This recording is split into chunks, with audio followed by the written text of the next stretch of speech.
آپ تہجد کے صرف 2 نفل پڑھ لیں، بس 6 پڑھ لیں، 12 پڑھ لیں، 2 نفل پڑھ لیں۔ اچھا اس 2 میں بہت سی نیتیں کر لیں، صلاۃ الحاجت، صلاۃ الاستغفار، صلاۃ التوبہ۔ مولا جو زندگی پہلی گزری اس پہ ندامت، جو زندگی پہلی گزری اس پہ توبہ، جو زندگی پہلی گزری اس پہ استغفار۔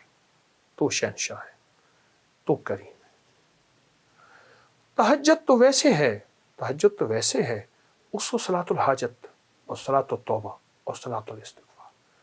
اچھا اگر میں ایک عمل بتا دوں، اگر آپ صلاۃ التوبہ، صلاۃ التہجد اور صلاۃ الاستغفار میں پہلی رکعت میں سورۃ الکافرون 11 بار، دوسری رکعت میں سورۃ قل هو اللہ، سورۃ الاخلاص 11 بار، اللہ اکبر، بہت طاقتور عمل ہے۔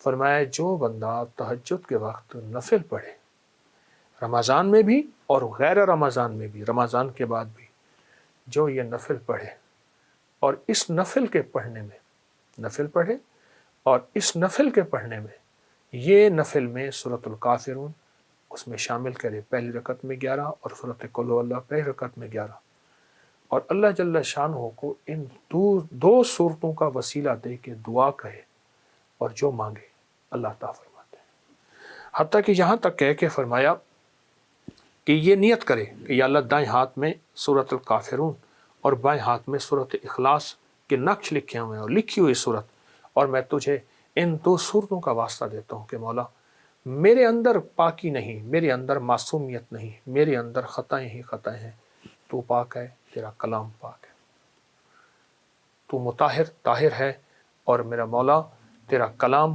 طاہر مطہر ہے اور پاک ہے۔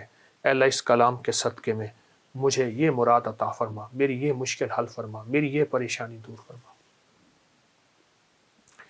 اور اس کے علاوہ یہ صورتیں خود آپ کے ان مسائل کا بھی حل ہیں جو زندگی میں چل رہے ہیں، کیونکہ سورۃ الکافرون اور سورۃ اخلاص، سورۃ قل هو اللہ، یہ جادو کا علاج ہے، یہ بندشوں کا علاج ہے، یہ ناکامیوں کا علاج ہے، یہ مشکلات مسائل کا علاج ہے، یہ نظر بد کا علاج ہے، یہ انسان کو ٹھوکریں نہیں کھانے دیتی۔ سورۃ الکافرون ٹھوکریں نہیں کھانے دیتی۔ جو شخص کہتا ہے میری زندگی میں ٹھوکریں لکھی ہیں، اس شب کے مقدر میں سحر ہے ہی نہیں، دیکھا ہے کئی بار چراغوں کو بجھا کر، ٹھوکریں ہیں، اس سے کہیے گا یہ تہجد کا عمل کر لے۔ آپ کو پتہ ہے کہ آپ نے دوسرے سے چھٹے روزے تک 7 سلام کا عمل بھی کیا، کریں گے، آج بھی کریں گے، اور بہت طاقتور عمل ہے 7 سلام کا۔ قرآن پاک کے 7 سلام ہیں اور بہت حیرت انگیز عمل ہے، صدیوں سے آزمودہ عمل ہے۔ مشکلات، مسائل، ناکامی اور پریشانیوں کے لیے اس عمل کو نہیں چھوڑیں گے، اس عمل میں توجہ کریں گے، اس عمل کو پھیلائیں گے۔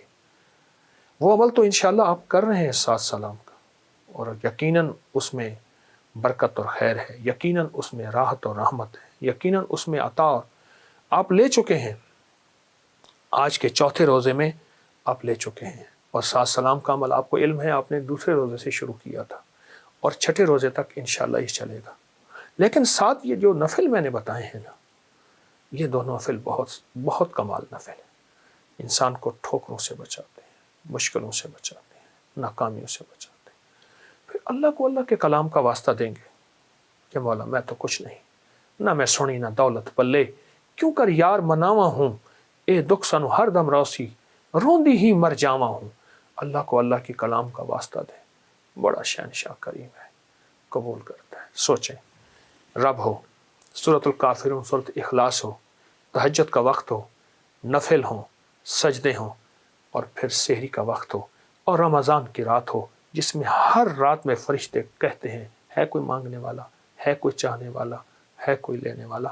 آپ گمان کریں کہ قبولیت کا کوئی لمحہ ہے ایسا جو ہم سے قضا ہو جائے گا؟ سارے قبولیت کے لمحے ہم نے جمع کر کے اللہ کے سامنے فریاد رکھی ہے، انشاءاللہ کامیاب ہے، اور سارے کام بن جائیں گے، سب مسئلے حل ہو جائیں گے، سب ناکامیاں دور ہو جائیں گی، اور راحت، رحمت اور برکت اور عطا اور شفقت کے دروازے، اور انشاءاللہ قبولیت ہے، نہیں چھوڑیں گے۔